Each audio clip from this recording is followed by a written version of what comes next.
Good day, viewers, and you're welcome. This is Daybreak Africa on Television Nigeria, broadcasting beyond boundaries. Daybreak Africa is a news and current affairs magazine program that takes a look at portfolio of issues ranging from politics, foreign affairs, social development, interventions, corporate social responsibility, sports, and even fashion and entertainment. My name is Macaulay Hunohashi. You're welcome. Today we're taking a look at state of presidential campaigns in Nigeria. You are all aware that campaigns have taken off across the length and breadth of this country, and 18 political parties are fielding 18 presidential candidates to slug it out. In the next couple of months, 3 months to be precise, the country is going to be presented with a brand new president that will occupy the presidential pillar. That is our conversation today. We're taking a look at that in-depthly. And our guest is no other person than a communications expert. He is Charles Ozemena. Charles, you're welcome to Daybreak Africa. Thank you, my brother. How is your day? Well, it's going on well. Good morning, viewers. Let me ask you, today is Friday. Yeah. What do you look up to in the political scene? Oh, well, the same drama. Same drama.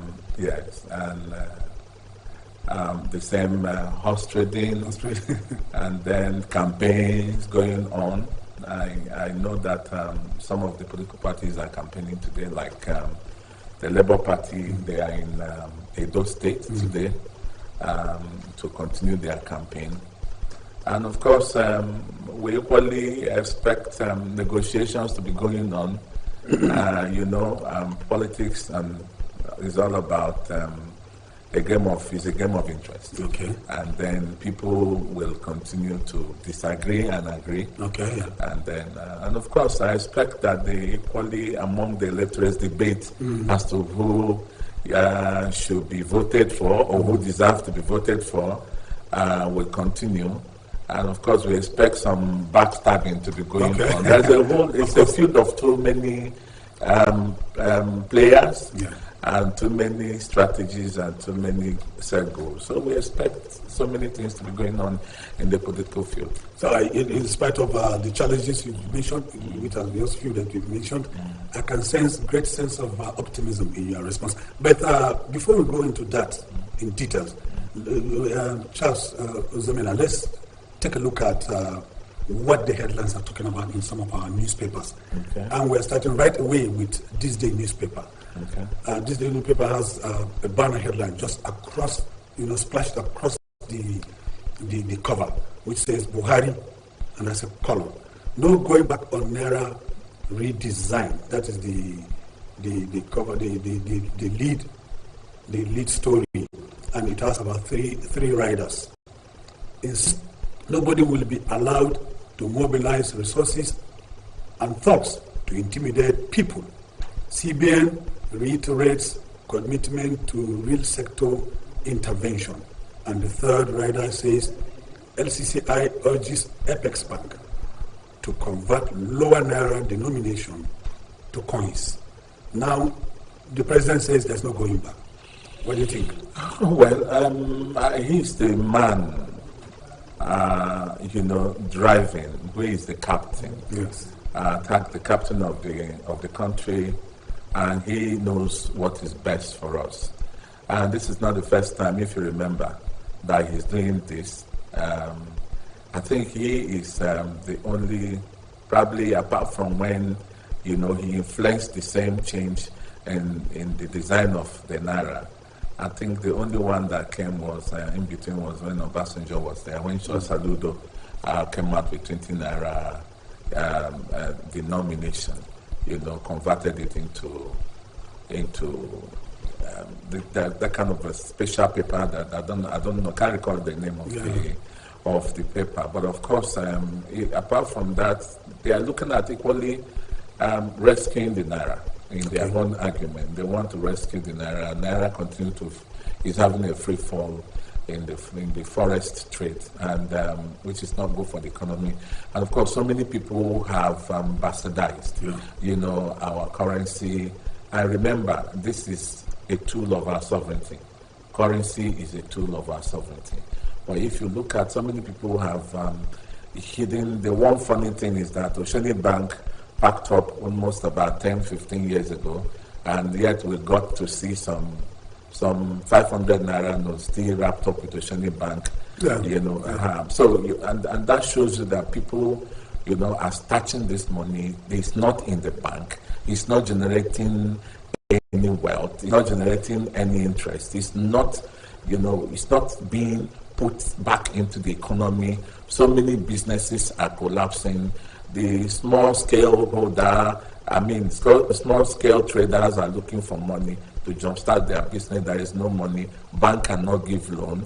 Even when you go to the bank, the interest rate is so high.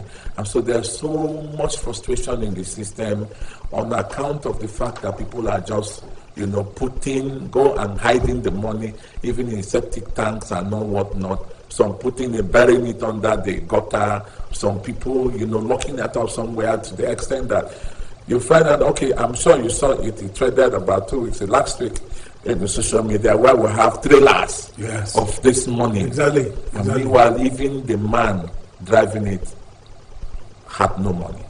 Yeah, you get the point. And so we cannot continue to allow this to happen. And so the president, what the president has done is to say, okay, we're going to put a stop to this, and we want to see how we can, try and rescue the economy, rescue some sense of dignity, some sense of respect. But as it is now, Naira is just becoming like ordinary paper. Yeah. Now, the third rider I talked about is SEC to have advised central bank to convert the lower denominations to coins. I think I subscribe to that one. Why should coins disappear? Yeah. And if you look at it, the effect of lack of coins in our system has equally not helped the Naira, the performance of the Naira. Mr. Charles, do you know that an 18-year-old Nigerian, perhaps even 20-year-old Nigerian, does not know coins? Does not know coins at all. Does not know coins. What's the implication on the Nigerian economy? Yeah, that's what I'm telling you. It has not helped the Nigerian economy. It has not even helped the performance of the Naira. It has not helped at all. Yeah. Are you getting the point? Yeah, so the good old days of the coin should be brought back. Okay. Are you getting the point? Yes. It's a mechanism. If you have coins, there are so many things that you can use coins to trade. Yeah. There are so many technologies that use coins to function yes. Which we are not. Yeah. For instance, if you go to a typical bus station in London, all you need to do is to put a coin, and then you get a ticket. Even vending machines. So there are so many things that we are not harvesting that will help to shape the strength of the Naira. And I subscribe to that fact that the lower denomination should be changed into coins. And then probably what they can do is to make the coins in a way that they won't be too heavy. Yes. Are you getting the point? Make the coins lighter. Okay? But let it be a legal tender. Let it be something that we can use to exchange, to go to the market, buy things, and then, and feel comfortable with it. But not to the extent that everything is on paper. No. If you look at the great economies that are performing well, all of them have coins. In US, they have coins. In UK, they have coins. In France, they have coins. In Germany, they have coins. So what is wrong with our own, fiscal policies that we cannot bring back coins into the system? So I subscribe to that very notion, that very call that, we should convert those lower denominations into coins. Okay, now let's go political, because this is the season. Yeah. And just, below the masthead of this day newspaper, there's a story ascribed to the PDP presidential candidate, Atiku Abubakar, that says APC will become extinct after their defeat in 2023. Some may say this sounds rhetorical or laughable because it is not unexpected. No.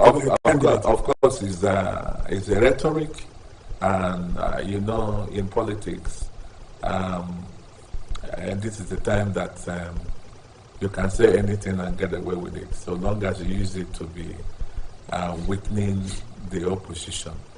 APC will not go into extinction, but if they don't win, after all, when they want PDP, the PDP go into extinction. No, the only thing they can do is to go back to the drawing board and become a very strong opposition voice, and then begin to seek, re-strategize, rearrange themselves, and then equally take stock of where they got it right, where they got it wrong, and probably rebrand and come back in another shape. You get the point? Okay. That is what I expect it to be. If APC, does not win this very election. But of course, if they win, they will continue to maintain their, their strong momentum. Their performance will continue their performance will continue to, what I call it, their performance will, they will continue to perform. But again, what I want to advise APC is to think about their strategy of communicating to Nigerians, and of course, playing a fair game in the field. Okay. Yeah, because what I see now is that they are not being fair at all. Okay. They are not being fair. They are not being fair. If you look at what happened in Borno, the attack on PDP, convoy Yes. in Borno, you look at, of course, what the same attack in Kaduna, you get the point. These are all APC states. Yeah. You get the point. And look at what Bello is doing in Kogi. Kogi, trying to muzzle out every opposition. That is not politics. Okay, that is gangsterism. Yeah, I agree with you. And it is very, very, very disappointing that at this stage, after almost 22 years of democracy in Nigeria, we're still practicing that level of crudity. It's very, very crude. And there's another story. It's a build-up to the work you're talking about on page 41 of This Day newspaper. And This Day is putting it slightly above the masthead, where they ascribe this to Shettima. Shettima is the running mate to Asiwaju Bola Ahmed Tinubu, the presidential candidate for the ruling All Progressives Congress. Shettima says, Obi has nothing to offer except dubious statistics. So that word dubious, to my mind, does not hold water, because all the political parties have signed peace accord, and they've been asked to eschew from politics of bitterness and name calling.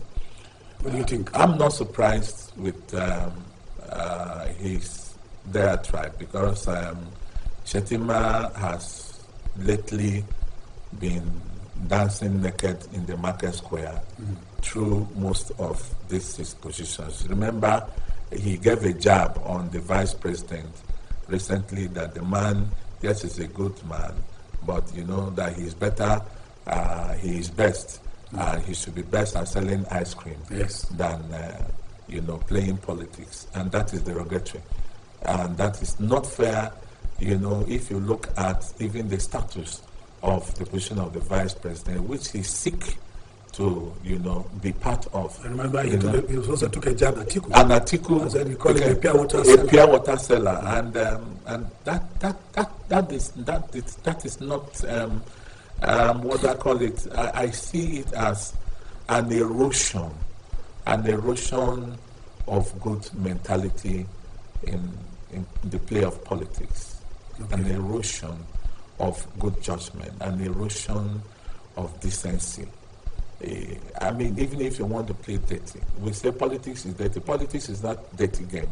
It is the players that play dirty. Politics on its own is not a dirty game. Yeah, it's the players that play dirty. Yeah, that play dirty.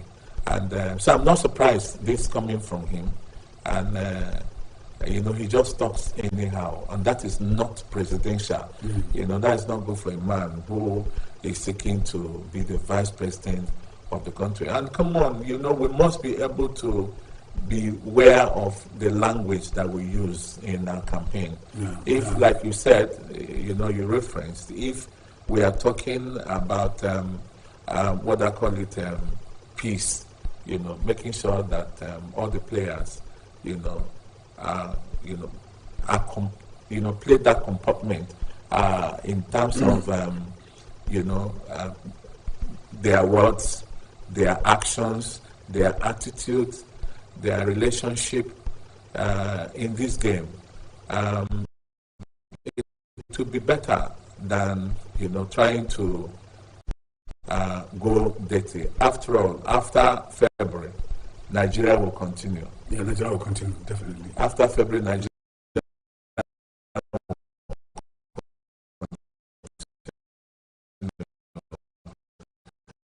And everybody where the Nigeria is achieved. Okay.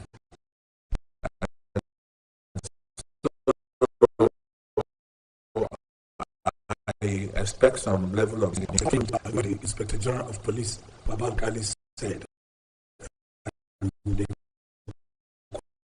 quoted him to have said, many chief abducted are running back to their abductors. And this is a story that started on the cover and continued on page 5 of this newspaper.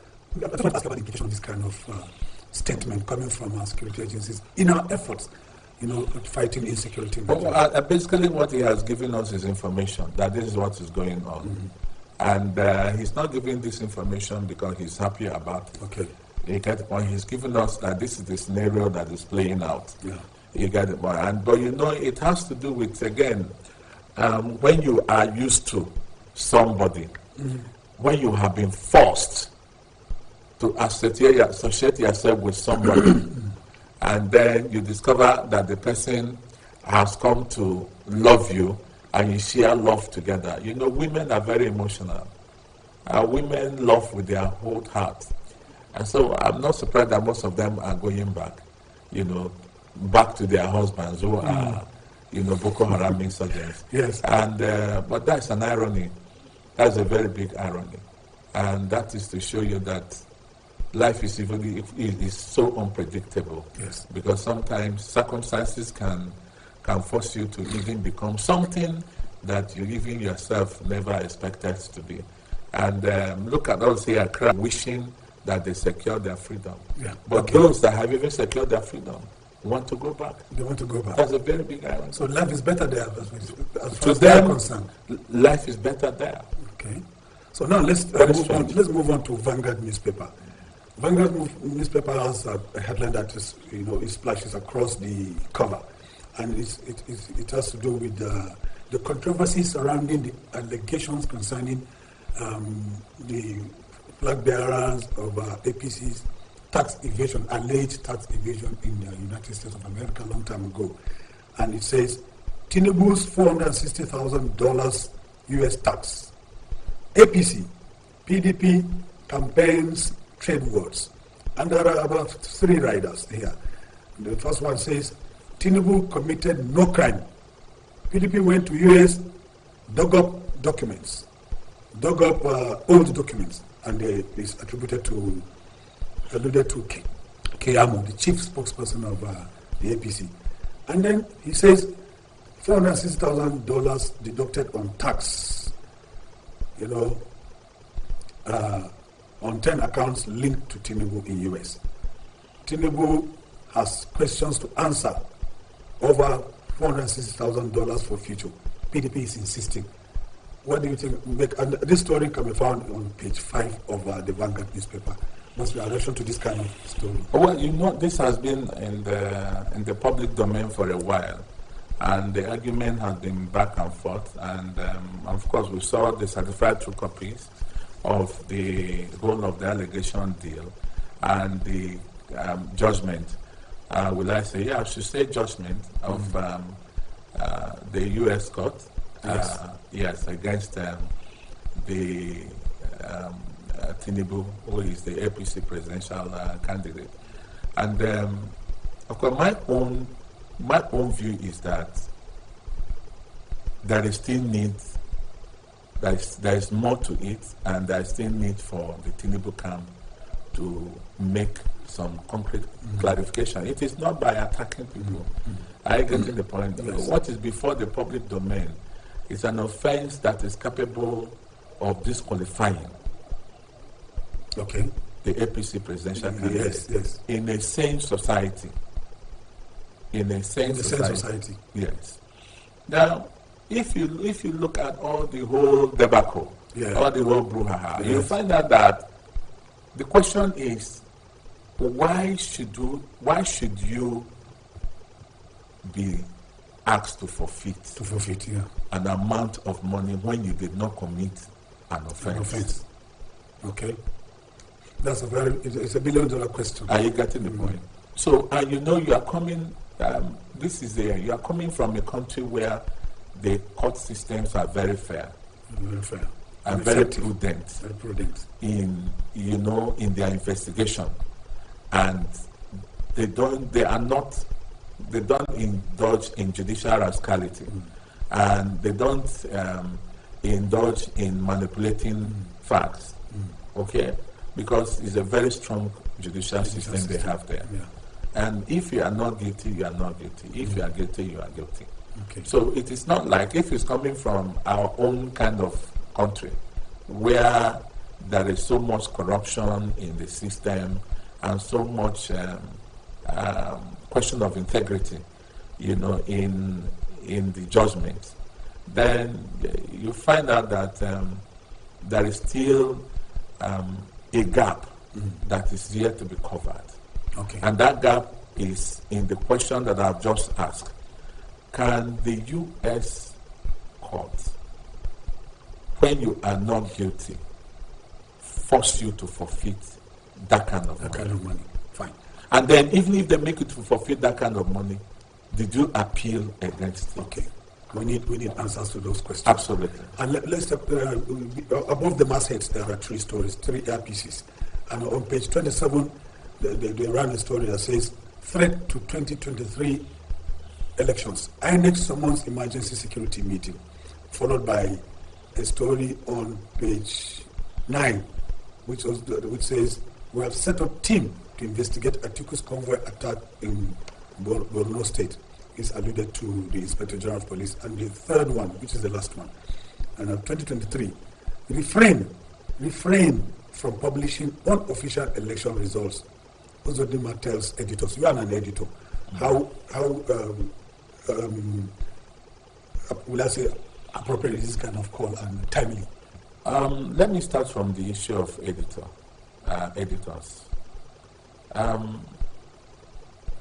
Can I be very frank with you? Yeah. I'm not cut out for emotions.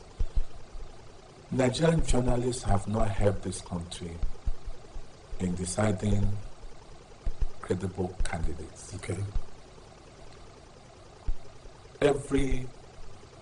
The press is a kind of an agenda setters. Yeah. They set the agenda, and where they flow is where usually the country, flows. But in our own case, journalists have even become, more political than the politicians themselves. In fact, we railroad ourselves into primordial sentiments, baked and cream with it. We get emotions involved. We get ourselves emotionally involved. Yeah. In the events of politics. Yes. So what Uzodimma said, even though he's equally, anyway, let me not go there because let me not go. What Uzodimma said, it's equally true. And I align myself with his sentiments. I align myself, with his counsel to the editors. Because when the time comes, you find that the journalists or the editors, who are the gatekeepers, are not usually circumspect, when stories fall on their table. Yeah. Okay. Because in the competition of let's be the first to break it, but you end up, hurting the system. So this is the time that the editors should ask themselves some questions. They are still in meeting over. I don't know whether the meeting is over. But I guess that they should ask themselves whether they want to be umpires that will be unbiased umpires, or they do want to indulge in politicking and in scattering the system. For me, I have been in this profession for too long. Yeah. And there is a vision that I have for this country. Whether you like it or not, every action we take has an implication. Yes. Every step we take will either count for us or can be counted against us. And we as journalists and as agenda setters, what are we doing? What kind of a Nigeria do we want? Do we envisage? Or what kind of Nigeria do we want to bequeath to our children? What can we, when we want to, anybody now, when you get visa to go to US, you see you are excited. Go to get visa to go to UK, you'll be excited. I get in the point. So who made those countries exciting? When they ban us from coming. Exactly. Who made those countries exciting? Exactly. Who made those countries attractive? Citizens. Citizens of that country. Under the influence of good press. Good press, okay. Good editors, good gatekeepers, who know what to publish and what not to publish. You get the point. Do we have that sense of responsibility? Talking about sense of responsibility, I remember during the Trump crisis when Americans, I don't want to use the word hoodlums, invaded the Capitol. Some of them actually defecated, but it wasn't in the media. Yeah, because of national interest. Because of national interest. If you look at it now, there's a way the American and the European press portray Africa. Africans. Everything that is portrayed about Africa is poverty, hunger, squalor, backwardness, and making Africa like the destitute of the world. Yes, exactly. You get the point. Yes. And when it comes to every day, if in terms of human life and in terms of violence, every day violence happens in the U.S. And to counter that those negative stories emanating from the Western press, informed the decision to establish PANA. Was it PANA? Pan-African News Agency? Yeah, Pan-African News Agency. But have they been working? They've not been working. They have not been working. Yes. Because they lack the vision. They even lacked the will. Okay. They lack the creativity. Because it's not being funded. Funded. Yeah, funded. Exactly. For you to, before you form such a body, you must have defined the funding mechanism. Okay, Mr. Ozomina, let's move to our next newspaper, which is the Punch newspaper. And the Punch newspaper has a slight digression, which is talking about Forex crisis.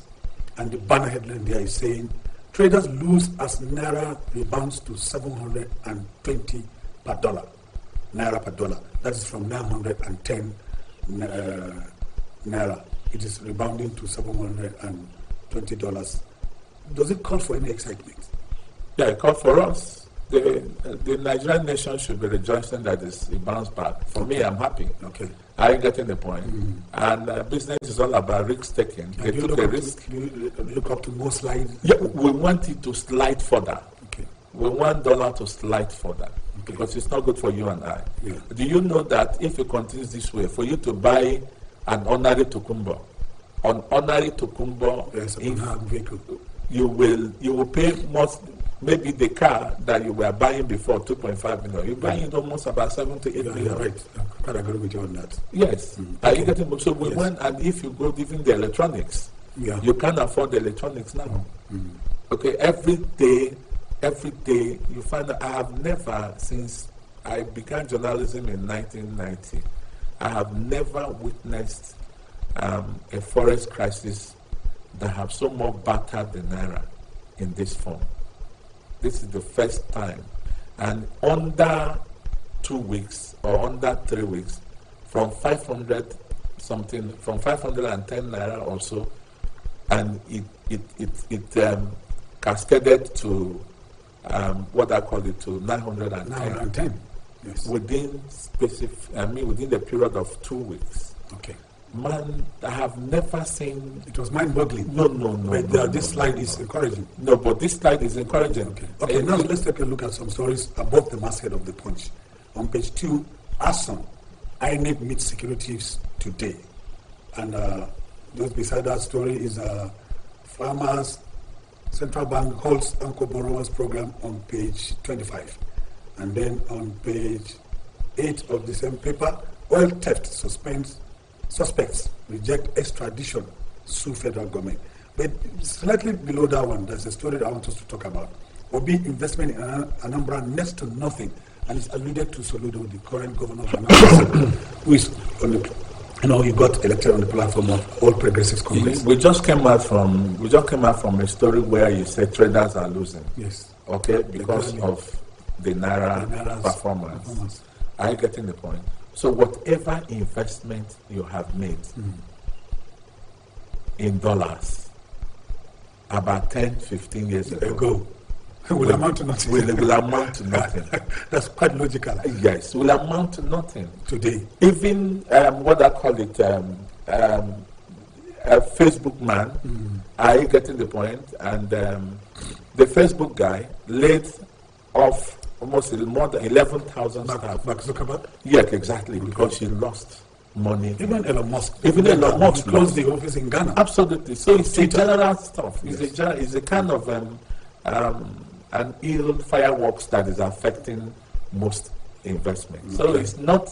When I heard it, and I hope that Nigeria would understand is the it perspective. Is it political rhetoric? So it's not political rhetoric. It's just telling you that even those investments that made in, and I don't think he was making it in order to give a jab on. It's not a jab. It's just telling you that the economy is worthless, and so it has affected even those investments. You need to read the story to understand within the context you are talking about. It is contextually, it sounds like a jibe. It's interpretative. It's interpretative. Are you getting the point? It depends on how broad your mind is. Yeah. You get the point. And again, how the reporter that wrote the story and the editor, the mindset of the editor and the mindset of the reporter. Exactly. Are you getting the point? That story can be found on page 30. Exactly. If they want to be mischievous, they will go it the way they have gone. Okay. But for me, I have just told you now that I didn't see it from that binacular. Okay. I saw it from the point of the performance of the Naira. In comparison with today's strength of the Naira. So let's take a look at the Remember, it's just talking about the dollar component.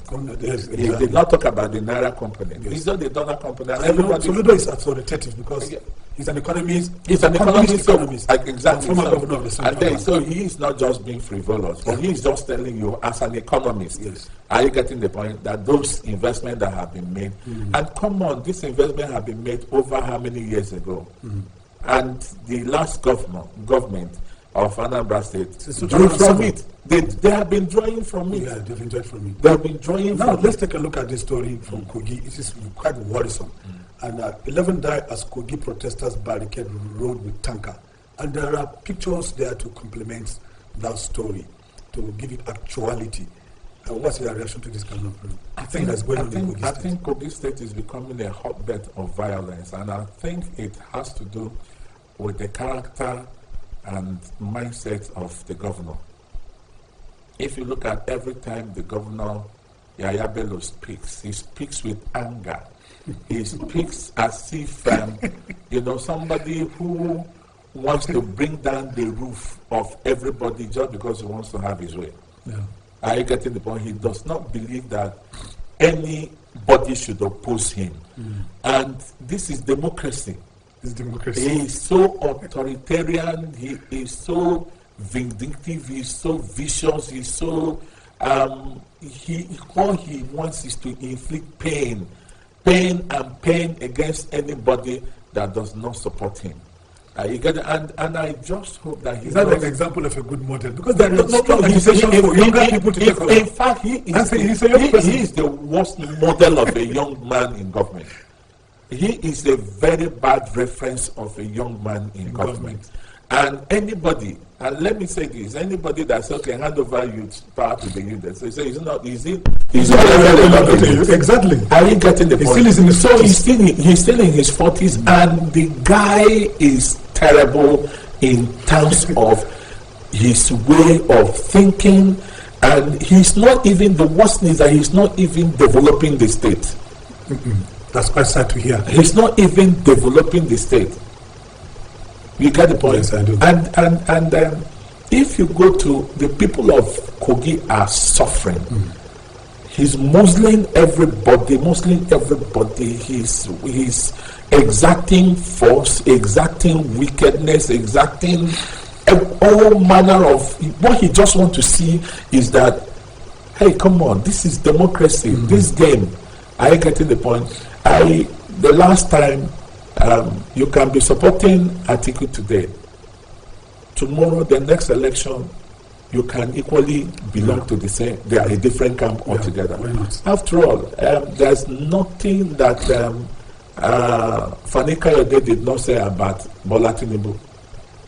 There is nothing he did not say about APC and how he would accept that kingdom come. He will never leave PDP and join APC. Okay. But today he's an APC. He's an APC. Are you getting the point? Yes. So the game changes. It changes. It's dynamic. It's dynamic. And he will leave power tomorrow. Why not? And whatever that is referenced, he is referenced with today, is what will judge how people will handle him tomorrow. Are you getting the point? So people must be very careful. That young man must be very careful because this power is ephemeral. It's ephemeral. Exactly. And if he is not careful, he would have, what he would have done is to end the lifetime of his family, because this ghost, the ghost of those he has killed and those he wants to kill and those he wants to inflict pain on, will continue to haunt him. Until to his grave. So he must be very, very careful. Okay. Power is ephemeral, life is also ephemeral. Exactly. That takes us to the next story, and directly below the picture stories of on the cover of the Punch newspaper. And it has to do with a woman who took a plunge into the lagoon after, a fierce argument with her fiancé. And that story can be found on page 4. What will make a woman take a plunge into the lagoon, the Lagos lagoon, after an argument with her fiancé? My brother, the country is hot for everybody. Nobody is normal again. Will you take a plunge? How many people are even thinking normal? What will make you take a plunge? Human being, there are those who can control their emotions. There are those who cannot control their emotions. We are all wired differently. Yes. There are those who understand the life perspective, knows that he who fights and runs away lives to fight another day. And there are those who understand that life offers you alternative windows when one door is shut. Okay. Are you getting the point? Yes. And at that point in time, and she's a very beautiful woman, very beautiful woman. I saw the picture. With world before her, and ending her life in that manner. I can say it's just despicable. It is. And to say the least. To say the least, despicable, because she didn't help her. She didn't help herself. Because this guy now will go and look for another woman. In fact, there is another woman who is even happy that she has given way. Yeah, she's giving way. Are you getting the point? She's no more for her to take over. Okay. Are you getting the point? Yes. And that's why everybody must be very, very careful. Okay. And we must be supportive. Yeah, we must be supportive. If you know any one another, we must be what the Bible says. That woman could have been suffering from depression. There is nothing else that would have driven her to that point than depression. Yes. And it is not just about the boyfriend. And there are so many other things, that congealed her sense of reasoning at that moment. So it's not just her boyfriend. Probably her boyfriend would have been the last hope of giving her comfort, of comforting her. And that's why, again, I ask men, when you are having a relationship with a woman, understand her environment, understand her pressures, understand everything her needs, understand everything about, understand her level of emotions. Because there are those who can take pressure, there are those who cannot take pressure. So if you understand that your girl is this kind of a fragile personality, someone who does not like pressure or who can't stand pressure, you don't mount pressure on her. You make sure that you always navigate her out of that quagmire, and make sure that she's comforted. Oftentimes you can even go out of your way to, chew the humble pie in order to do what makes us she's fine psychologically. Okay, now let's go to our last newspaper for today, which is the Daily Trust newspaper. Daily Trust is a national paper embedded in the federal capital of Nigeria, Abuja, and it has a banner headline across the cover that says, "Attacks. INEC holds emergency meeting today." And the Rider records 47 incidents in 3 months. Hoodlums touch Ogun Ocean offices, there are crises everywhere. And IGP probes attack on Atiku's convoy. Then below the masthead, we have about 3 stories. Dollar crashes to 370 naira at parallel market. The story can be found on page 23 of Daily Trust. And the one in the middle says, 2023, vote whoever you like, Buhari tells Nigerians. And that story can be found on page 4 of Daily Trust. And then just below, at the bottom by the left-hand corner, beside the picture story there, you have contempt. Court sets aside EFCC chairman's conviction. It can be found on page 3 of Daily Trust. Media holds roundtable on industrial regulation, and it's on page 4. While on page 3, Elon Musk take over. We are closely monitoring Twitter, federal government says. Let's talk about this Elon Musk takeover of Twitter. Nigeria has been known to have, shut down Twitter in the past. Why is, and this story is attributed to Lai Mohammed. I watched him giving a press conference at his State House day before yesterday, where he talked about, monitoring Twitter very closely, talking about hate speech, the use of social media to create division and inequality. What's your reaction to this? Well, it just shows you that Twitter is a very big information tool that Nigerians are using to communicate with one another. It's a platform where they utilize in expressing their strong feelings either for or against the government, and of course canvassing their opinions, political opinions, across all the entire demography.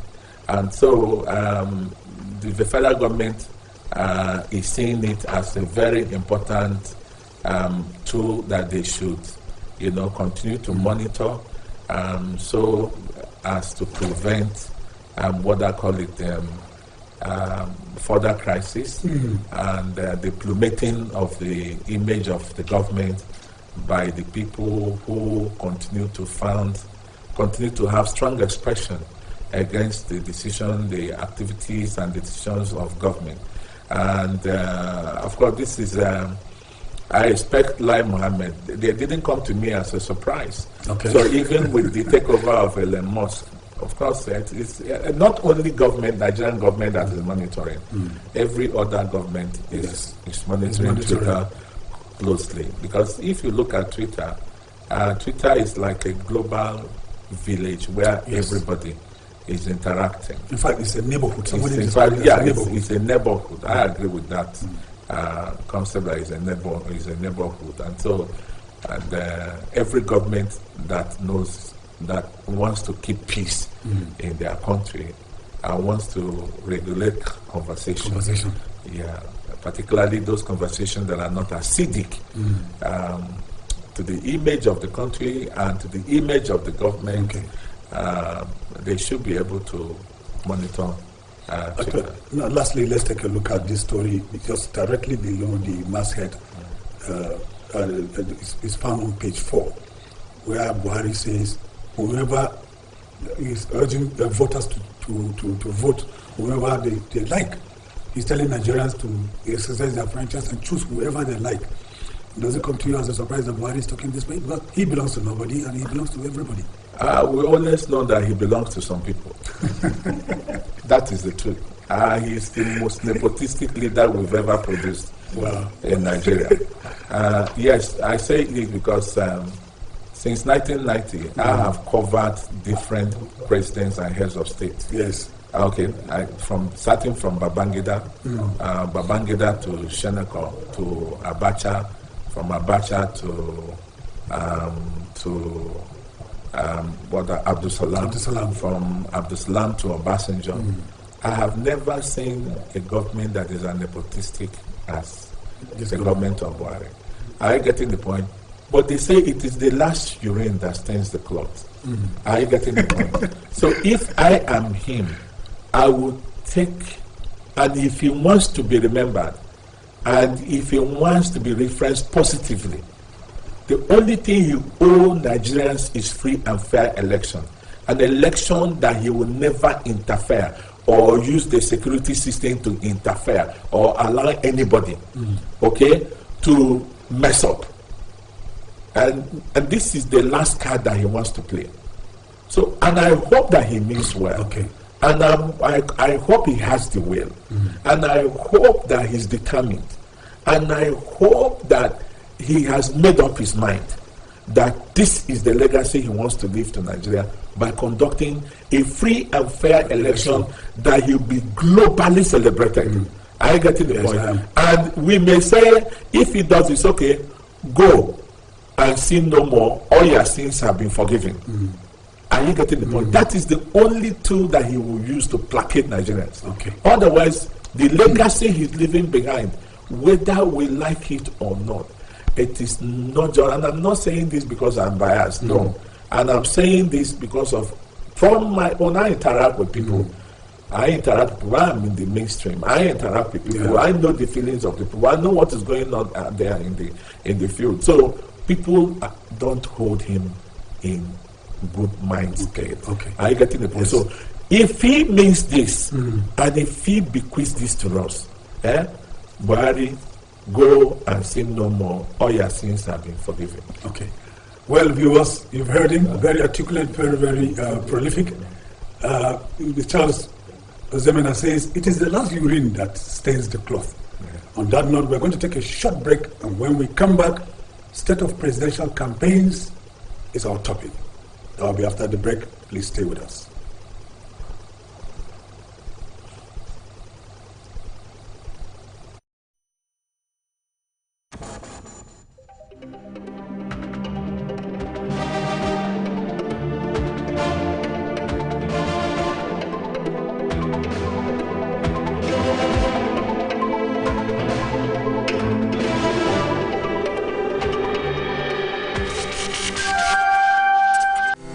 Good day, people. Today we are out on the street again to know the opinion of Nigerians on what they think about our politicians and their campaign policies.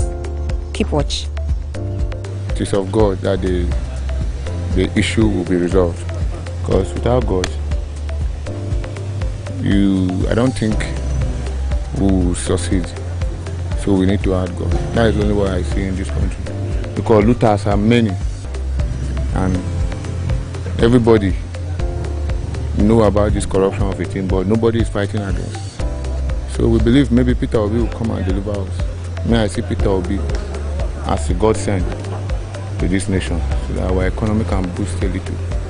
Look at about how dollar is today. You see dollar is about 700 to 800 naira. So where are we going to? It's much. So that's what I see.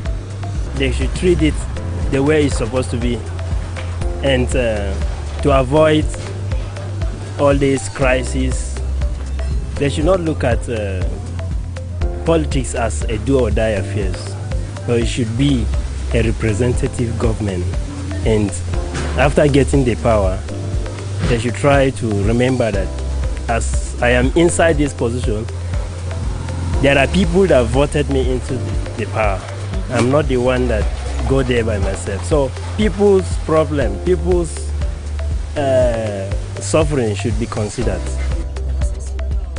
Well, our Nigeria politicians, all of them, they are the same. That's what they call copycat. They will just see one policy from somewhere, they will just copy, but to implement it, they don't. So I see them, all of them, as the same person, the same character, everything. Because where I stay, I pay for all the utility bills, like I pay for my light, and we know there's no stable light in Nigeria. We run our generator 24/7, and the water, we are not using the pipe-borne water that the government is supposed to provide for us. We have a borehole in our compound, which when the pumps spoil, we contribute money to buy. I trained myself in school. So since I was born, I've not benefited anything from the government. So there's nothing. So that's why I'm saying I'm a government on my own. Because virtually everything I'm the one providing for myself. Actually, this about our Nigerian politician, or let me say this incoming presidential election. To my belief and to my hope, I believe there will be a new Nigeria by 2023, and by this Labour Party candidate. That is the person I'm hoping for, and by the grace of God, there will be a new Nigeria in him. Having heard from Nigerians, there's a glaring despondency in the minds of majority. We therefore urge our Nigerian politicians to please maintain integrity, especially in the forthcoming general elections come 2023. Beauty Akborido from Television Nigeria. Please enjoy the rest of the day.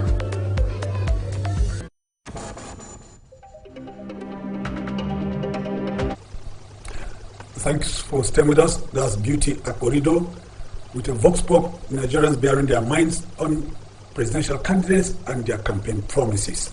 If you are just joining us, this is Network Africa on Television Nigeria, when we are broadcasting beyond boundaries. Still with us in the studio is Charles Ozemena, communication expert. And our conversation today is state of presidential campaigns. Mr. Charles, thank you for remaining with us in the studios. Thank you very much, Colin. What is a presidential campaign? Let's start from there, put it in context. Oh, well, it's a mix of the candidates canvassing for the votes of electorates and then seeking for their validation to be elected to lead them. And then that is on fulfillment of the social contract, where people give up their rights to some people to rule over them, take decisions, cater for their welfare, and advance their good. So that is one means, particularly in a presidential system of government and in a democratic system of government. So it is a rule that the candidates must seek for the votes of the people. And this is not monarchical. It's not a monarchy kind of system where positions are given based on family inheritance or family royalty. And so it's just the presidential candidates of political parties seeking for the votes of people. Contrast that, our democracy is a borrowed one. It's a borrowed concept. Absolutely. Contrast it with, as a communications expert and an editor, contrast it with other democracies that we have that are popular, that are functional. How are our campaigns different from theirs, particularly the US? If you look at it, when it comes to Nigeria is just about 62 years old. And if you look at it, you compare the number of years that we have expanded as a democratic country, you find out that it's a learning process for us. Because if you begin to, you can only compare two things that are of equal size and equal knowledge. Are you getting the point? And being a borrowed system, we have to learn through the ladder. We have to make mistake, correct it, refine it, fall, rise up. And that is how, I don't want to compare our system. We borrowed this system from the US. From the US. And they have practiced it for over 200 years. Yeah. Are you getting the point? Ours is just probably about, if you take the Shagari period and then add it to this, I don't think we've practiced democracy for more than 30 years. No, we haven't. We haven't. Good. So you're taking cognizance of the military interregnum. Of the military interregnum, if you look at it, and then, of course, the military interregnum left so much, battered so much our side, and then they equally corrupted the system even before the emergence of this democracy that has remained unstoppable since 1999. And if you weigh equally where we were and where we are today, particularly with the electoral process that we've continued to refine. So this will continue to improve on it. And then, and of course, the only problem I have is that we have bad players who are manning the field for us. So that too will be over, but that will be the decision of the people, because a country is made up of two things. One, the people, and two, the resources that they have. Okay. And these are the two things that make a country great. How resourceful your people are, and how you were able to cultivate your material resources, convert them to luxury, to comfort of the people, will determine how you excel. So back to the question you asked. So our democracy, I don't want to compare it with any country. We are just learning. We are just evolving, and as the years go by, we'll continue to improve on the system. So now, it is often said that you cannot define your future if you don't know where you're coming from. I remember our campaigns in those days, particularly First Republic, even Second Republic. Those frontline politicians then were orators, and then they were spectacles to behold during campaign rallies when they come out. Even if you play the old steps today, you will marvel at the way of their power of oratory. Why are we different today? Well, I think I share your worry. I remember in those days when we were small, but we were very, very small. And anytime people like Nnamdi Azikiwe wants to go to rally, to go and speak to people, you hear this power of oratory. And they speak to you, they move you, they inspire your spirit. You could feel their sense of dignity. You could feel their sense of honesty. I remember when Uchuba Okadibo climbs to the rostrum to campaign, the way he delivers the message, the way he communicates to the people. You tell them, but I want to say that we are very, very unfortunate. This generation, we are very, very unfortunate. In those days when Aminu Kano climbed the pulpit and climbed the rostrum to speak to people, you see people will go home happy. People will go home happy. And Mr. Charles, but we don't have them. The beauty is that all the speeches were extemporaneously. Extemporaneous. Look at Damasadin Kano. When he speaks to you, you will be marveled the way he sweeps you from head to toe. No written text. I get it because they are sincere people. The people we have now are not sincere. They are not original. They are not original. Most of our politicians that we have today are people who have ventured it in order to go and make money. And they see it as a means of... This topic is... I'm passionate about this topic. You have adjusted your system. Yes, of course, because you see, that is what we have witnessed, what we are witnessing in the system. We are having people who don't supposed to be in politics that are in politics. And because they don't have anything to offer, that's why they are very violent. That's why, because when you don't have anything to offer, you don't have any spiritual argument to advance, you don't have anything to tell the people, you don't have any ideology, you don't have any idea to pass to people, you don't have any message to give to the people, what do? You resort to violence, because that is the language that you want to, that is what you want to use as a tool in order to compel people to believe in you, frighten them, make sure that they see you as a Hitler, and then when you come, everybody must bow.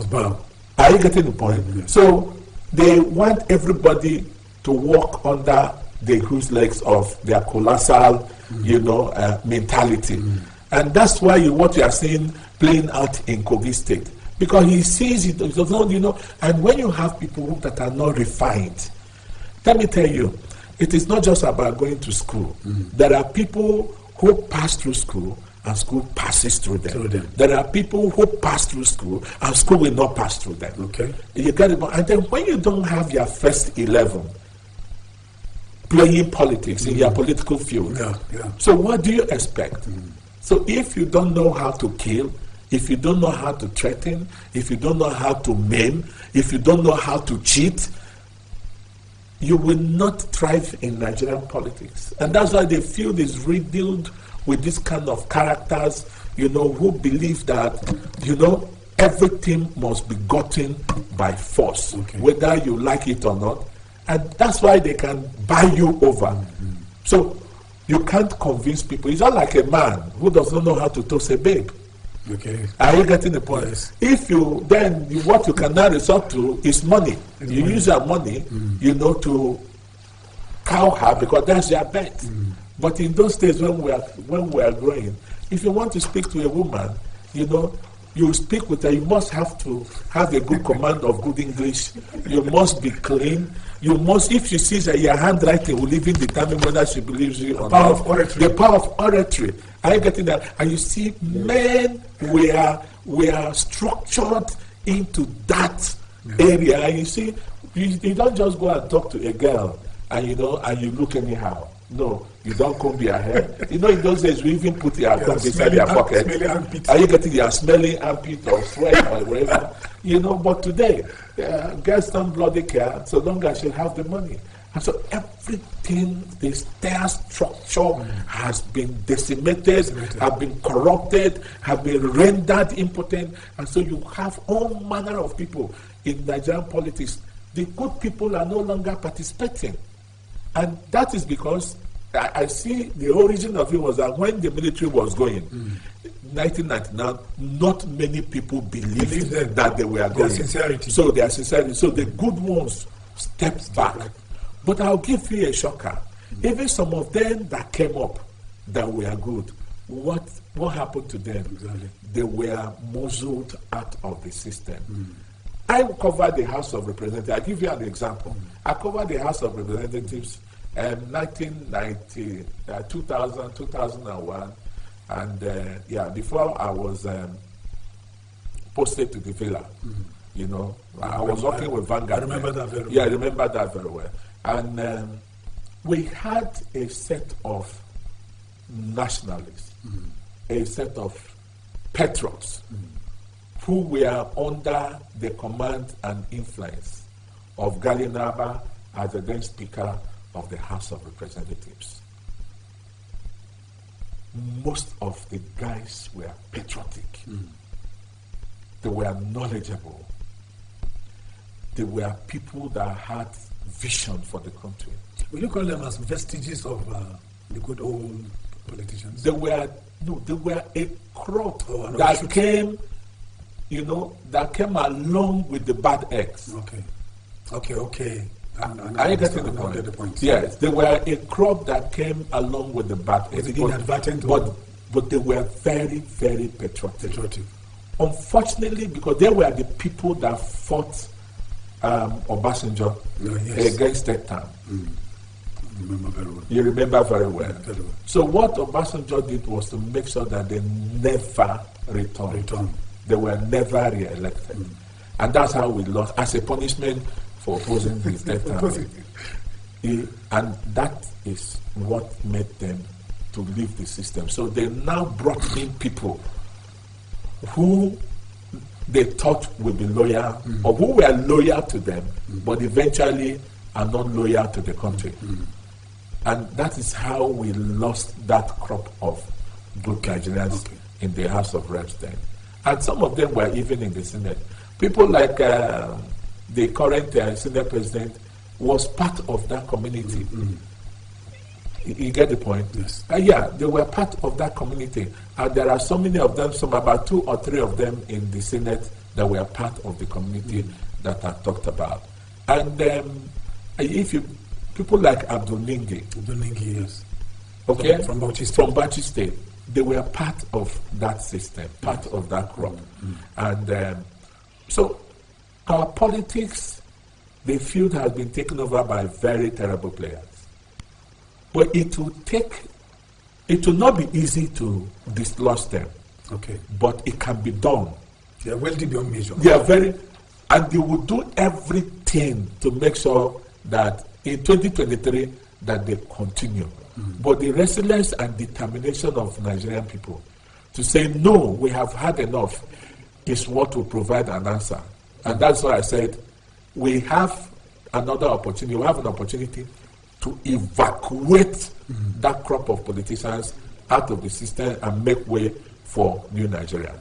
Now, that reminds me of the Awolowo campaign, the Bafemi Awolowo of blessed memory. He even had a helicopter. He came to the northern region with a helicopter. Very colorful campaign. We don't see those colors anymore. When people like Awolowo mount to talk to the people, they move you. But who amongst them today move us? Have you listened to the campaign messages? They are all empty. They are all the same rhetoric. But you know, again, in communication and in rhetorics we have what we call rhetorical triangle. You have the ethos, you have the pathos. Yes, you know, and then you even have the what we call the kairos. And then ethos, pathos, and kairos. Yes, exactly, and the ethics. Triangle. And ethics. Okay, so how authentic is your message? Are you giving message with facts and figures? Okay? And then what tone are you using to address the people? What language are you using? What is the timing? Do you understand your audience? Are you passionate about what you are talking about? Do you believe in what you are talking about? Are you sincere in what you're talking about? When you have these elements built up in the message that you want to give to people, you will move them. No. But these people, the current politicians, don't have those qualities. They don't have messages for the people. They don't have. As students of history, I remember the campaigns of old, particularly the First and Second Republic. They came with messages of hope, and they tried to eschew violence, name calling. At that point in time, there was no social media. It was only the mainstream traditional media. And I remember in Borno State, Mamu Waziri came with the concept of politics without bitterness. Yes. Today, what you find out is that, and in those days, they never saw the need to sign any peace accord. And the campaigns were peaceful, were devoid of violence and criminality. But these days, in spite of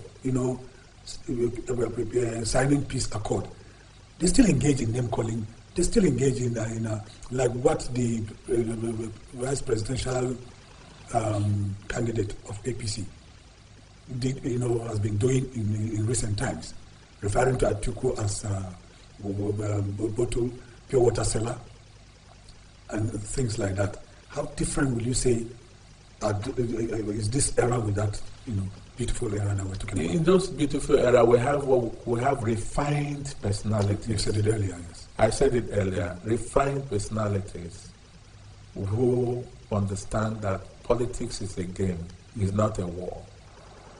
And even if it's a war without bloodshed. They understand that politics is just a means to capturing power. And so because it's a means to capturing power and it's a means to convincing people about how good I am and the programs that I have to advance their well-being as a people. Okay. And politics was not played because they were after wealth. They were after good name. Good name. They understood very well what good name represents.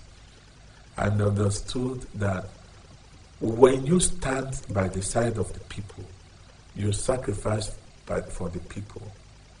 And even if you die in the cause of in defense of the people, then your name will be written in the sands of times forever. But what we have today are politicians who don't bloody care about good name. What they care is about capturing power to advance their financial needs, that of their associates and families. It is not about you and I. That's why they don't have any message for you. That's why they don't have any good message for you. That is why they cannot speak fluently from their soul. Because when you mean something, when you are sincere, when you are passionate about an issue, you find out that you communicate effectively, you communicate passionately, and you try to convince people about what you stand for. For instance, Awo, in spite of the fact that he had access to money, so but did he corruptly enrich himself? All the programs he came out with were programs that advanced the people of Southwest. Okay, let me ask you this question. Let's talk about the campaign colors. Nigerians are used to campaigns, very colorful campaigns, beating of drums, flex banners everywhere. That seems to be missing, this year. Why is it so? But I've had someone who argued that because of the dynamics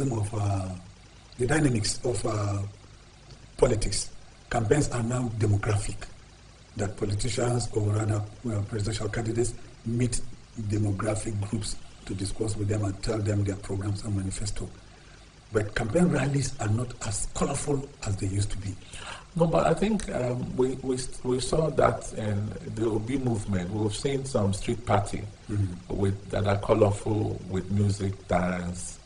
You get a chanting, yes, happy moves, here and there, and even sharing food free of charge, sharing water free of charge. That kind of convivial, and cheering. How do I call it, celebration, and in support of their candidates. We've seen that, and even if you go to their campaigns, we've seen some of them, even before the campaign begins, they have that kind of movement.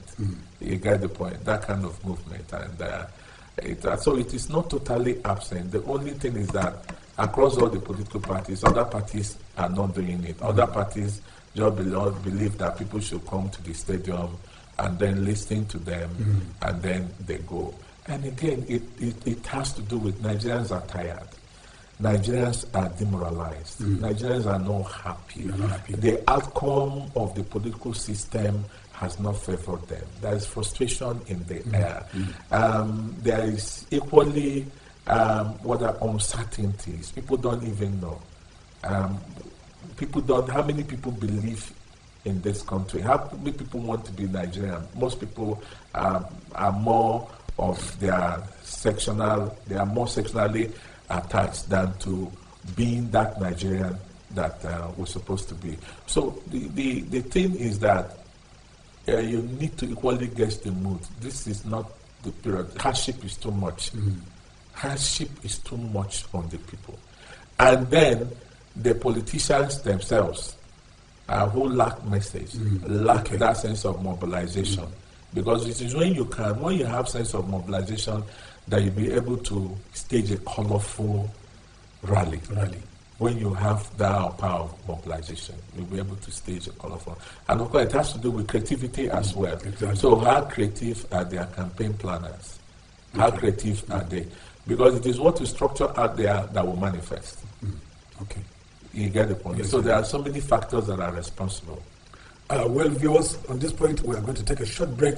When we return, our conversation on state of presidential campaigns continues with Charles Ozomena, the communications expert. Please stay with us.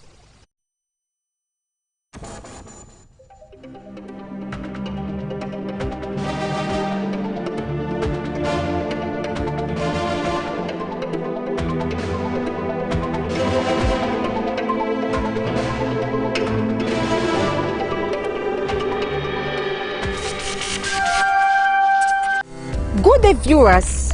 We are out again on the street from Television Nigeria to get the views of Nigerians about INEC and public expectations. Stay tuned. Let's hear what they have to say.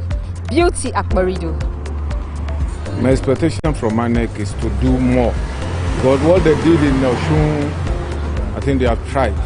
Because we didn't even expect from them the way they make the election successful, transparent, and fair election. I think they should keep it up. They tried, and I hope they will still try more for this presidential election. That's my take. Every situation depends on the civil populace and INEC. And who is INEC? INEC belongs to the members of the civil population. Okay? So now the regime has curtailed from 1999 the members of the uniform, the military. We have not had coup attempt in this country since 1999. So we give kudos to the military. So will INEC do what the military has done? Since 1999 up to date, we have not had military overthrow. Even that the country is biting everybody too difficult right now. People are shitting up, people cannot pay their house bills. People cannot fix their cars. Look at us in the fuel queue. Do we need to stay here? We don't need to stay 5 hours waiting for fuel. That the crude oil is a blessing to this nation. Our refineries, people are earning salary for over 35 years without refining one single product. So how did we get the change? God cannot come. Allah and God cannot descend from heaven to come and effect the change. The change behoves on the civil populace, me, you, and I. Here. So INEC is the engine house to tell us where we are going in the next. There is November. We got December right there on stall. We got January to follow, February joins, March, April. Before the election have been concluded. That's from now to then. We have about 4 months to go for the election, okay? So INEC, we are begging them to do the needful to turn this country around because they have the key now. It's not about money. Thank you very much. So, my party is National Rescue Movement Party.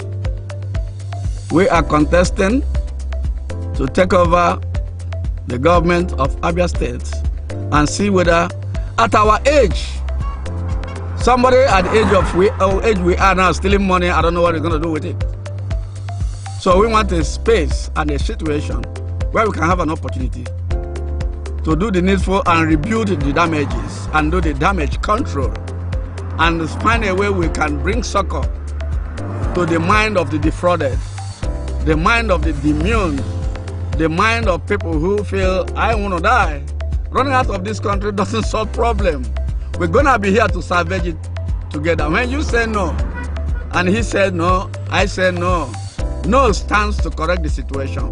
But when I say no, two of you say yes, in a wrong situation carries the day. I see INEC as a person. Do you understand? And then as humans, we have different attributes and characters. Now it depends on the integrity of whoever is the representative per time. So we wouldn't say INEC as a body is a corrupt body, but whoever is in charge is what matters. That's the person that decides what happens. If the person is somebody without integrity, it's possible that such persons could be manipulated, especially when money is involved. That is what I think personally about INEC. Knowing that with the mindset I have actually, that is me. I feel this is a person, but it depends on the integrity of that person. So in your own perspective, what do you expect from them? In my perspective, I would expect that for one to hold such a position, firstly, the person should have been should I say, tested and trusted, maybe with stuffs like that before. There's a way, I think there should be a way they go backwards to see the person's achievement over time and see what such persons have been able to handle before and see how perfectly they handled that. You understand what I'm talking about? So if that is looked into before the selection was made, whoever is there now, it means, if you ask me, they'll tell you the person is already tested and trusted, and that's why the person is there. So with this mindset, I expect that the coming election is going to be fair and sincere. That's what I expect. I'm expecting INEC to do their job and, and let them do credible election for us so that they put whoever we choose to be as our president. Do you think they have that independent authority to carry out their duty? Oh, I don't know, because there is nothing is working in Nigeria anyway. I don't know. We just believe in God. Whatever they decide, whatever they do, we just pray that God should intervene for us. Well, we've heard the voices of the people saying that the well-being of the masses may be trampled upon if INEC refuses to do their bidding. We therefore appeal to the Independent National Electoral Commission, INEC, to please be the confidence of the people indeed and remain true to their promises. Beauty Akbarido reporting from Television Nigeria. Do have a good day.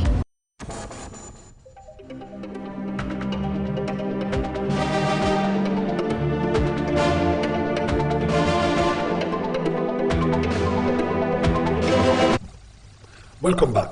That's our own adorable Beauty Akbarido with a vox pop where people of Nigeria are bearing their minds on INEC and expectations of Nigerians for the 2023 general elections. If you are just joining us, this is Daybreak Africa on Television Nigeria, and we are broadcasting beyond boundaries. Our conversation today is State of Presidential Campaigns with Charles Ozemena, a communications expert. Mr. Ozemena, thanks for still remaining with us in the studios. My pleasure. Now, we have watched some campaigns since INEC declared campaigns open on the 28th of September this year. How would you describe, what the spectacle so far? Well, I have not seen any spectacular vibes from the campaign so far.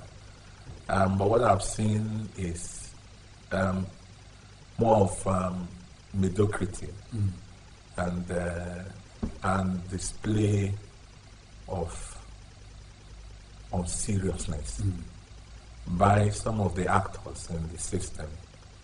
And first of all, you look at where the messages are same rhetorics. You weigh the messages are not inspiring, apart from few of them. But where majority carries the vote, you use it logically, and in analyzing a particular scenario. So let's look at, I'm looking at the messages, and like I said, messages are empty, not inspiring so far. And then you see a display of pedestrian mentality by some of the actors, And then if you look at equally those who are hired, to talk about these presidential candidates, you find out that most of them are more of, they are very combative. They display their arrogance. They use foul language. Display unrefined attitude. And at the end of the day, and dance away their time. And dance away their time. Yes, and at the end of the day, they pack and then move to another point in time. Unlike in those days, when you'll be eager to go and listen you know, listening to the actors who will speak and pass a message of hope, pass a message that inspires you, that motivates you, that you can see the country that they want to bequeath.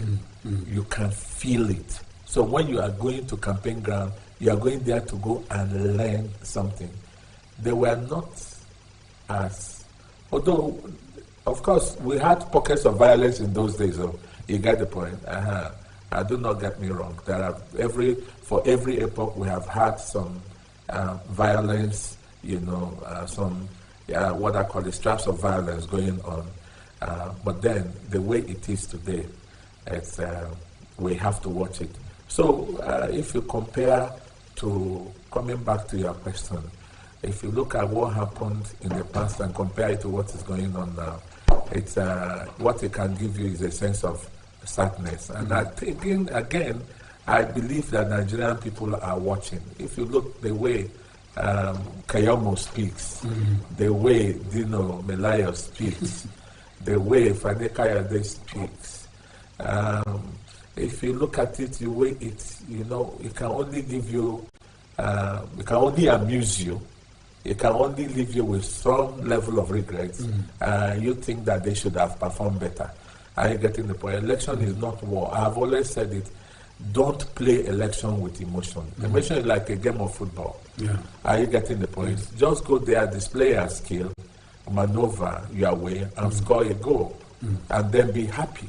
Exchange banters when it matters. When you win with some level of magnanimity. Are you getting the point? And when you lose with some level of magnanimity as well. That's why they said if you are a sportsman, you know, we should borrow that spirit of sportsmanship. You should be a sportsman. When you borrow spirit of sportsmanship, that means that even if you lose, you know that tomorrow you can win. Okay. I know that television and radio jingles are integral part of our campaigns over the years.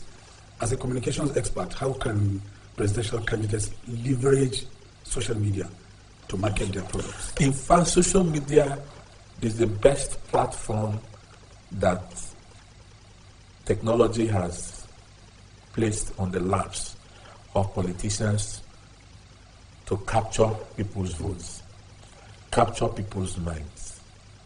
Unfortunately, they are not using it effectively. Rather, they are using it to exchange abuses, display, exercise their anger, and of course, you know, define their level of mentality. Because if you look at most of them, you know, sometimes when I look at most of them, I want to use Maslow's hierarchy of needs to define their personality. Okay. And you know what Maslow's hierarchy of needs is? That ladder that you climb from the base up to the moment of your point of self-actualization. And you find out that, so when you have somebody who have not satisfied his basic needs with his food, shelter, you know, clothing, and then suddenly he catapults himself straight to point of self-actualization, you find out he becomes arrogant. That is the person that will tell you that, okay, let me give you a basic. A local person that have not seen 100,000 before, and suddenly he has 100 million. What do you think will happen? He goes berserk. Yes. Are you getting the point? He loses his sense of compunction. He loses his sense of, you know, the command of his emotions. And that's why you see, if you got that kind of a boss, anything you say, you are very stupid. Do you think, do you know who I am? Okay. Are you getting the point? Do you know who I am? You know, all those kind of things. So when you use it to weigh their personality, you find out that most of them did not. If you see a man that climbed through that ladder, struggled to get to that point of actualization, he has crossed the entire length and breadth of that ladder to get to where he is. He's a very humble man. Okay. He cannot abuse you because he appreciates every situation that you are. He has seen poverty before. He has felt poverty before. He has been cheated before. He has been denied before. But he remained resolute. He remained resilient. He never gave up. He continued to remain focused until he got to that point where he is. When he gets there, he will understand your pain. He will understand your pain. And then he will never address you rudely. He will be humble. And you will make sure that in the distribution of wealth, are you getting the point? He gets to everybody. He is fair and just to everybody. Are you getting the point? But when you fail to climb through that ladder, or you shortchange, either by luck or by stroke of luck, you shortchange to get to that point of where you are, where you never expected to be. Are you getting the point? You will not manage the people very well. You will not manage situation very well. You will not feel the pain of the people. You will not even know the needs of the people. You will not equally even know where to begin to advance the cause of the people. Because why you are there is because of your pecuniary selfishness. Because you just want to acquire wealth and acquire wealth. And the bad luck that we have is that we have a crop of people that are very insatiable in their demands. Insatiable. What do you need? If you look at it, they don't even understand what the life view, what life is all about. Life is not about opulence. There are people who have money. Richness comes in different folds. There are people who are rich in health. They may not be rich in money. There are people who are rich in property and in cash, but they are not rich in health. There are people who are rich spiritually, but they may not be rich physically. So wealth is relative. So wealth is relative. Are you getting the point? Then when you understand this perspective of life, nothing moves you again. Because you know why? You know that this life is ephemeral. You know all of us are in transition. But what matters so much is the legacy that you are leaving behind. What kind of, if you look at them, go and ask them, are they visionary? They are not visionary. Because when you are visionary, and when you know you have the capacity, and you have the competence, and you have the capability, nothing will stop you from achieving for the people. But those of them who are fortunate, and we are praying to God to imbue us with and be generous to us with people who can rescue us from our present mentality, from our present situation, in a manner that we can build a new Nigeria. A new Nigeria that, even if it's not an Eldorado, but it's a new Nigeria that accommodates everybody, that gives you opportunity to realize your potentials, to exercise your potentials, to create your goals, that will support you, that will encourage you to be a good player, a player of value, not a player of irresponsibility. That is the kind of Nigeria that we want. And we want a new set of people. So the campaign messages you are talking about has to equally come from your mind, from your vision, from the message that you want to pass through. Are you sincere about the message? If you look at most of the presidential candidates, people speak on their behalf. People talk on their behalf. People define even what they will do. Are you getting the point? Why don't you own up what you want to do? And if you look at it, if you are visionary, and if you have a goal as a chief executive, this is what you want your company to be in the next 5 years. You set up all the scaffolds, you set up the goal, and you now mobilize your staff to now begin to follow through that path you have created. When they are making a mistake, you see you shouting, you see you goading them, you see you counseling them, you see them forcing them to that path which you have created, which is your route to prosperity. You will remain, you find out that everybody in that fold will follow your path. But when you don't even have a vision yourself, people will define your vision for you. And when people define your vision for you, you lack the mentality, you lack the capacity to follow it up. At the end of the day, there will be a problem. People will now begin to dictate to you. And when people begin to dictate to the leaders, you don't have an idea of your own. That is My brother, that is crisis. Okay. Someone has blazed the trail, and he's a presidential candidate of one of the frontline political parties. He has blazed the trail in 3 key areas. He was the first person to travel, to talk to the diaspora Nigerians, and then everybody followed suit. He was the first person to put a hold on his campaign to visit flood-ravaged areas, and everybody followed suit. He was the first person to have demographic campaign meetings with the demographic entities, and everybody followed suit. Would you ascribe that to death of ideas? Why is it so? I'm talking about Peter Obi. I think Peter Obi is at the risk of sounding obedient. But even if I want to be, under this conversation, I need to be as objective as possible. I need to remain neutral. But of course, there are certain times that you can't run away from the truth. It's not like a man that cannot run away. No man can run away from his own buttocks. And white is white, black is black. And so if you see a white and even say it's black, that means you are not telling yourself the truth. The truth of the matter is that Obi's emergence as a presidential candidate has enriched the conversation of this 2023 election, and he has defined the expectations of the people.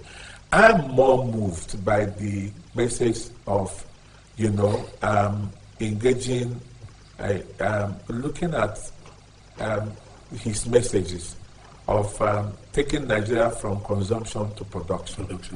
And I have a passion in the field of agriculture, and he is emphasizing on production. Yes. This country is merely a consumption entity. Well, a consumption entity made up of people who wants to go to the moon but lack the mentality of creating the means of going to the moon. We are people that have so much mentally been raped to love foreign goods, foreign consumption, or to love luxury far and above production. Okay. So that's why you find that in Nigeria we go to the market, rather than buying made in Aba goods, he want to buy the Italian, he want to buy the French, he wants to buy the American. He even exhibits proudness. He's even proud about it. That is the highest level of stupidity. Whereas a Chinese consumes what is Chinese. Are you getting the point? Yes, I do. Now, what can we, apart from crude oil, what can we say we are producing? How can you build an economy when you don't have anything you can sell? I'll give you an example, which way I'm very, very passionate. If you look at, they say wealth are in the treasures are in dirty places. Are you getting the point? Yes. Now, with agriculture, we have the largest yam market in the world in Zakibian. We are the 4th largest producer of cashew nuts. We are the highest producer of yam in the world. We are the 4th largest producer of potato in sub-Saharan Africa, and the 6th in Africa. And we are still using local tools for cultivation. If you go to the Benue Trough, starting from Obolafo down to whole of Benue, Taraba, Adamawa axis, they are the most fertile land in the whole of Nigeria. They can feed the entire West African population. Mangoes, tomatoes are all left to fall and rotten. They are not being processed. No value addition to our crops. Our vegetables in the area of Plateau, the whole of Plateau that is as rich as anything in vegetable, down to Kaduna, are you getting the point? From Benue down to Kaduna is wasting. Our mixed vegetables that we consume in this country if you go to all our deep freezer sections in our supermarkets, are all imported from Belgium. Okay. My brother, we have potentials. What Obi is bringing to us is reminding us that we have potentials. And that's why I continue to use Taraba as example. That axis that can grow flour, grow coffee, grow tea. Look at Niger State. How fertile the land of Niger is. But every time, every month, the governors are so lazy, they want to come here to come and share money. Whereas we have means of production. So Obi is bringing that message. Okay. Are you getting the point? And he's telling you that this is what he's going to do. He's talking about power. He tells you that, look, this power that has remained under 4,000 megawatts since 1960 up till now. Are you getting the point? They have not grown more than 4,000 megawatts. That it is a rape. That this is what can be done. Okay. So, and he tells you no shishi. He's not giving you shishi. So he's having organic ownership. Before, all we know is that politicians will have to fund for everything. But now people are funding. So there are so many innovations that he has brought, so many messages he has brought into the system that are very innovative. And I wish that Nigerians would understand and know fully well that, look, are you happy where you are? Okay, fine. On that organic obedience followership, we're going to take a short break. When we come back, the conversation continues on presidential campaigns with Charles Ozomena, a communications expert. Please, do stay with us. Television Nigerian is one of the leading giants in Nigeria's digital broadcasting. We deliver quality productions to clients from all sectors of life. We are experts in program streaming, event coverage, news reporting, adverts, documentaries, personality profiling, skits, and jingles. You can advertise now on Television Nigerian network platforms or sponsor programs like The Patriot, Spectacle, Business Daily, Security Dossier, and other programs. To publicize your business from ground state to the zenith, we have the capacity to introduce, promote, and publicize your businesses to increase patronage. We associate with quality to attract clients like you. Television Nigerian is your media solution. Hey, welcome back. This is Daybreak Africa on Television Nigeria, and we are broadcasting beyond boundaries. Still with us in the studio is Charles Ozomena, communications expert. Charles, thanks for still remaining with us in the studios. Thank you, my pleasure. You've been talking about the obedient movement and what it's bringing on the table. That is making the difference in the presidential campaigns that we have today. But we are not saying, we are used to seeing presidential candidates wearing attires of particular regions when they are visiting those states, For instance, if you are coming to Adamawa, you are likely to wear this black, side slanting cap that is, that is peculiar to the people of that area. If you are coming to Benue, you wear the tea, traditional clothing. Obedient doesn't do that. Is it a deliberate thing to look different or what? They just a departure from what they just want to be themselves. All those people, all those things are all deception. They are deceiving people. So when they enter power, how have they what they wore? How have they reflected? Why don't wear the Igbo? But the Igbos have suffered more under his regime than any other regime, and they are still suffering.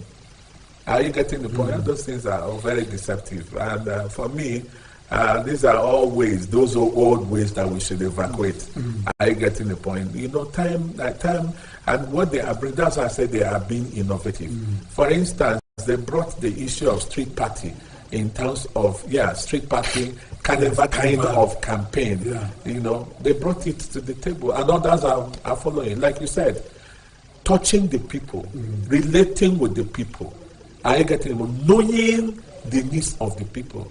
And he traveled far, and during the floods, you can see him even riding canoes. People are taking all the risks. People are even telling him, you have to be careful. You are not wearing your life jacket, because most of them don't have life jackets to wear to canoe. Okay. Are you getting the point? That is the relationship. And you can see the excitement he created among them. You get my point? And he will continue to resonate that message. What particularly is striking me about this campaign is that for the first time, we are seeing the organic followership. Yeah. People are no longer talking about they are going to campaign rally to go and share money for the obedience. So I don't know what is going on in the APC and PDP, whether there's that sharing mentality. And that sharing mentality, of course, if they see it as investment. So when they get to power, what do? They recoup at the expense of you and I. Yes. Are you getting the point? And every time we cannot continue to sell our birthright with the pot of porridge, and then at the end of the day we'll suffer. They will go there, they will enjoy with their families, they will enjoy with their associates, they will empower themselves, they continue to loot and loot and loot and loot, whereas you and I will continue to lose and lose. Why they continue to loot and loot, you and I will continue to lose and lose and lose. We must be able, there comes a time when you push people to the wall, they say no, they have to fight back. Are you getting the point? The wall mentality, what I call the wall mentality. If I tell you between the spring and the wall, which one is stronger? You tell me the wall is stronger. I say it's a lie. The wall is just a coward. You hit the wall, it cannot reply you. The wall can only inflict pain on you. But when you push the spring pushes you back. Are you getting the point? That is the tough of someone who is not a coward. Are you getting it? So this is the time for Nigerians to make up their mind. Where do you want this country to be after 2023? Do we continue with the same old story? Do we continue with the same frustration? Do we continue to walk on the path of ignominy? Do we continue to walk on the path of frustration? Do we want to continue to feel this pain? Do we want to bequeath this kind of a messed up system to our children? Are you getting the point? We must be able to do what? To take that decision. And so, okay, those people, and again, separate the wheat from the chaff. Who are those that have subjected us to this kind of traumatic experience over the years, to the extent that people just they jackpot anyhow. Everybody are running away. I'm sure if you have the wherewithal, if they leave you, Macaulay, I'm sure you would have flog your children, even if their children are not out by now. Are you getting the point? You will not even be here. Are you getting it? So when you continue to run away, but when you are running away, that's why it is our responsibility to build this country. Because the Gambian proverb says that no matter how long a log of wood stays in the pond of the water, it can never be like crocodile. Are you getting the point? Whether you like it or not, even if you go outside this country to live, you will remain a Nigerian. Your children will ask you tomorrow, who are we? Are we Americans or Nigerians? And you will want to come back.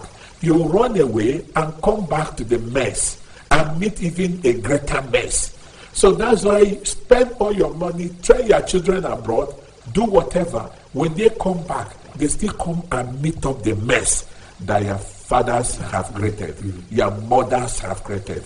Are you getting the point? When can we have that resolution that we must build a nation that will attract people, that will attract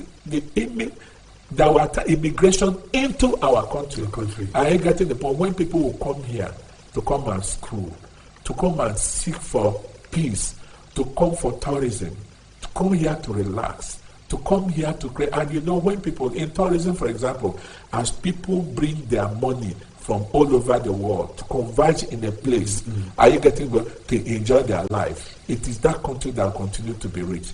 That's what Dubai is today. Okay. Now, you are a communication expert and you've been consulting. Without, making you give, free of charge, some consultancy tips. If you meet a presidential candidate, one-on-one, what will you be telling the person, by way of packaging his messages during his campaign rally? The problem, if I want to package you, then me and you will have to sit down for you to tell me the dream that you have for Nigeria. Okay. Are you getting the point? And I don't want to, I'm kind of I'm very, very emotionally attached to what I believe in. If you and I share commonality in vision, are you getting the point? Then I can effectively work with you and be able to defend you. First of all, I will ask you, what kind of dream do you have for Nigeria? Where do you want Nigeria to be? under your regime. It is that question that your answer will not define where I will begin from. Okay. You know why? I'm not just working because I want you to pay me. I'm just working because I want to be part of your legacy. I want you to pay me. I want to be part of your achievement. I want to be recorded. I have a mentality as a person. There is a vision that I have myself, that I will rather be a value to the country than a problem to the country. I'd rather be a value to my family than to be responsible for the trauma of my family. I want to be a good person. I want to be noted when I die that this man, Charles Ozemena, is a good man. Are you getting the point? But that comes with a cost.